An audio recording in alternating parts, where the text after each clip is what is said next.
Assalamualaikum warahmatullahi wabarakatuh. Kami dari kelompok 7 akan menjelaskan dan mendemokan bagaimana cara instalasi Linux Ubuntu menggunakan VirtualBox.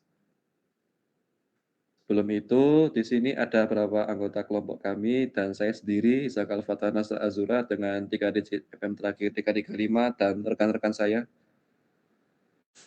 Saya Lutfi Dustia dengan NPM terakhir 213. Saya Ahmad Bagi dengan 3 digit NPM terakhir 190. Saya Bagasanto Putra dengan NPM terakhir 186. Saya Zekril Maulana Redhova dengan 3 digit NPM terakhir 151. Baik, di sini kita masuk ke penjelasan singkat mengenai Ubuntu. Jadi, apa itu Ubuntu? Ubuntu adalah sistem operasi gratis dan sumbernya terbuka atau open source berbasis Linux yang dikembangkan oleh Canonical Ltd. Sistem operasi ini dikenal karena kemudahan penggunaannya, stabilitasnya, dan cocok digunakan untuk komputer pribadi hingga ke server. Selanjutnya ada VirtualBox. VirtualBox adalah perangkat lunak virtualisasi open source dari Oracle yang memungkinkan kita menjalankan Guest OS di dalam sistem operasi host utama. Dengan VirtualBox, satu komputer fisik dapat menjalankan beberapa OS sekaligus. Contohnya, ketika user dapat menjalankan Linux di dalam Windows tanpa melakukan penginstalan dual boot. Oke, kita masuk ke proses instalasinya. Jadi yang pertama kita akan mendownload file ISO dari Ubuntu itu sendiri. Kalian bisa mendapatkan file ISO-nya melalui download di situs resminya Ubuntu. Selanjutnya jangan lupa untuk mendownload juga VirtualBox-nya yang digunakan untuk ngebooting Ubuntu-nya. Lalu kita install VirtualBox yang telah di-download tadi. Seperti biasa kita membuka file .exe-nya, lalu tinggal kita next aja. Nah, di sini kita masuk ke tampilan utama dari VirtualBox. Nah, jadi ketika kalian ingin menambahkan file ISO dari suatu sistem operasi yang telah kalian download, bisa lewat shortcut yang ada tulisan new yang berbentuk seperti bintang biru gitu. Nah, setelah kalian tambahkan dan masukkan ke VirtualBox-nya, nanti ini tampilan ketika file ISO-nya sudah dimasukkan ke VirtualBox. Di sini ada beberapa sistem operasi, namun kita lebih fokus ke Linux Ubuntu-nya. Next. Nah, selanjutnya akan dijelaskan oleh rekan saya. Baik, selanjutnya di sini ada tampilan booting dari Linux Ubuntu, yaitu setelah kita menyalakan komputer, jadi tampilan bootingnya akan seperti ini. Nah, selanjutnya akan memilih user mana yang akan menggunakan Linux Ubuntu ini. Nah, selanjutnya jika sudah memilih user, maka akan dimintai password atau sandi. Nah, jika sudah akan memasuki tampilan desktop dari Ubuntu. Ya, tampilannya seperti ini. Nah, jadi browser bawaan Ubuntu yaitu Mozilla Firefox. Jadi browser ini sudah terinstall dari bawaan dari Linux Ubuntu tersebut. Nah, selanjutnya akan dijelaskan oleh Lutfi. Di sini ada share file atau share folder. Next. Untuk pertama kita install extension pack-nya untuk VirtualBox-nya. Next. Nah, di sini ada cara penginstalannya, yaitu klik setting, lalu klik ke shared folder. Nah, di sini kita disuruh memilih path atau jalur yang akan digunakan untuk menginstal tadi. Lalu folder path adalah lokasi folder pada host Windows dan folder name adalah nama folder pada host Windows. Automenya kita aktifkan, lalu klik OK. Setelah itu kita nyalakan Ubuntu-nya. Nah, selanjutnya kita klik new folder, lalu kita bisa memasukkan nama pada foldernya. Nah, disarankan sama dengan folder pada host supaya tidak bingung. Next. Nah, lalu selanjutnya kita bisa lihat bahwa folder transmitter sudah dibuat pada cache Ubuntu. Nah, setelah membuat folder di host dan di cache, kita bisa jalankan perintah ini pada terminal Ubuntu, yaitu sudo mount untuk menggabungkan disk cache ke host, lalu vbox sf atau set folder, lalu transmitter, dan transmitter ini bisa diganti dengan nama folder yang ada di host dan ada di cache. Setelah di run, nanti akan membuat hal seperti ini. Jadi di bagian kiri ini adalah bagian mounted disk atau mounted device. Jadi device yang terhubungkan ke Ubuntu. Bisa dilihat bahwa transmitter sudah termasuk di sini. Dan jika kita lihat, perubahan yang ada di Ubuntu akan otomatis disinkronisasi ke perubahan yang ada di Windows. Nah, untuk contohnya pada pertama ini di Ubuntu kita punya file hello text dengan isi hello world lalu from Ubuntu. Lalu kita cek di Windows, isinya juga sama, hello world from Ubuntu. Nah, waktu kita lakukan perubahan pada file hello.txt ini di Ubuntu, seperti ini kita tambahkan satu line baru, maka di Windows-nya akan berubah juga. Jadi ini menunjukkan bahwa kedua file transmitter ini sudah terhubung. Nah, untuk masalah install aplikasi bisa dilanjutkan oleh teman saya. Baik, selanjutnya adalah cara instalasi aplikasi di Ubuntu. Nah, untuk aplikasi yang kita coba install adalah Vim.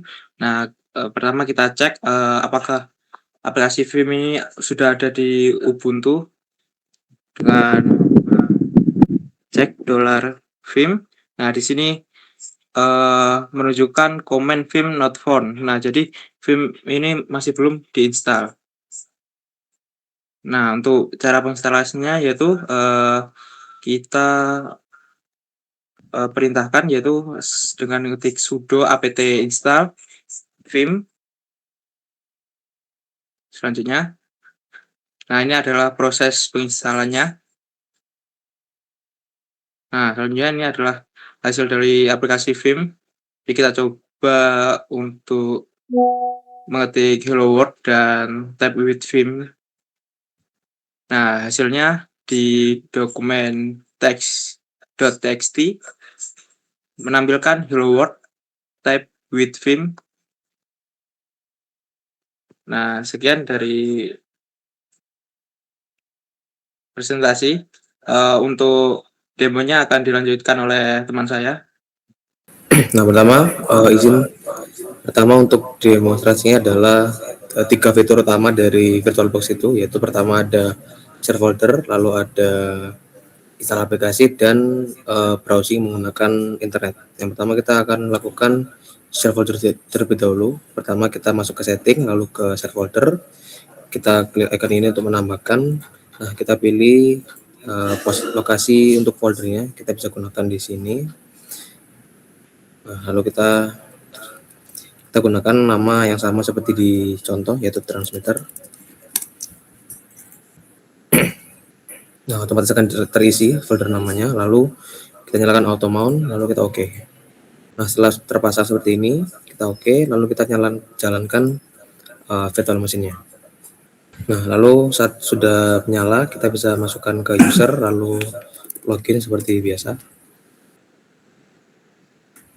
Nah, jika sudah masuk, kita bisa buat satu folder untuk menghubungkan ke host Windows. Contoh kita gunakan di home, tambahkan folder dengan nama yang sama, yaitu transmitter.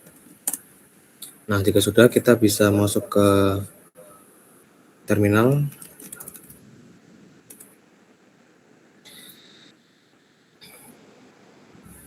Nah, lalu kita jalankan perintah yang sama, yaitu sudo mount minte lalu vbox sf lalu nama dari folder pada Windows lalu nama pada Ubuntu.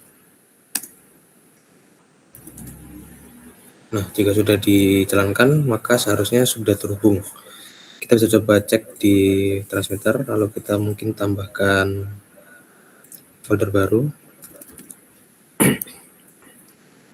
Nah, saat kita pindah ke folder yang ada di Windows transmitter, nah akan ada file baru yaitu tes.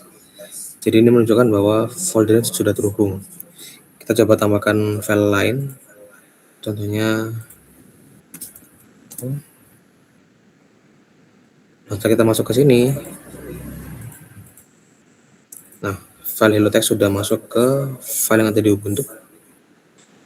Nah, lalu untuk demo selanjutnya adalah bagaimana cara menginstal aplikasi pada Ubuntu.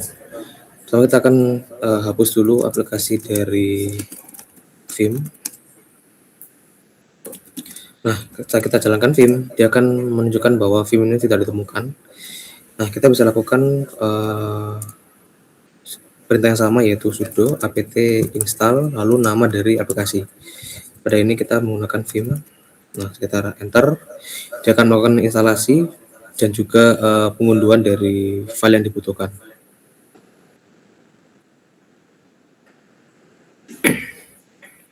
Nah, jika sudah selesai, kita bisa jalankan aplikasinya. Nah, kita sudah bisa menjalankan aplikasi dari Vim itu. Kita coba lakukan pengetikan, contohnya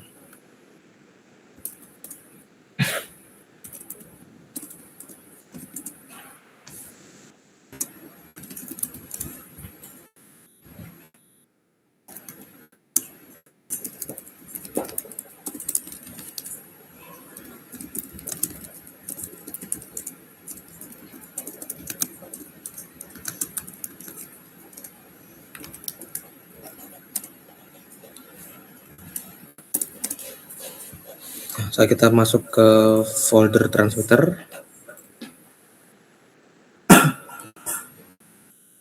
Nah, di sini ada hello.txt dan saat kita buka akan ada isinya yaitu sama seperti yang barusan kita ketik di terminal. Jadi menunjukkan bahwa instalasi aplikasi Vim itu sudah berhasil. Nah, lalu untuk demonstrasi yang terakhir adalah fungsi browsing pada Ubuntu sendiri. Nah, sebelumnya kita harus pastikan bahwa pada pengaturan Ubuntu ke bagian network, nah adapter pertama ini harus diarahkan ke NAT atau NAT, karena ini menunjukkan bahwa internet yang ada di host atau di Windows akan diarahkan juga ke cache dengan Ubuntu ini. Nah, contohnya sini kita bisa cari suatu website. Nah, setelah ini kita bisa membuka laman dari Visual Studio Code. Jadi ini menunjukkan bahwa virtual machine Ubuntu ini sudah terhubung ke internet yang memungkinkan kita untuk melakukan browsing menggunakan aplikasi bawaan yaitu Firefox. Mungkin sekian dari demonstrasi Ubuntu ini. Bisa dilanjutkan.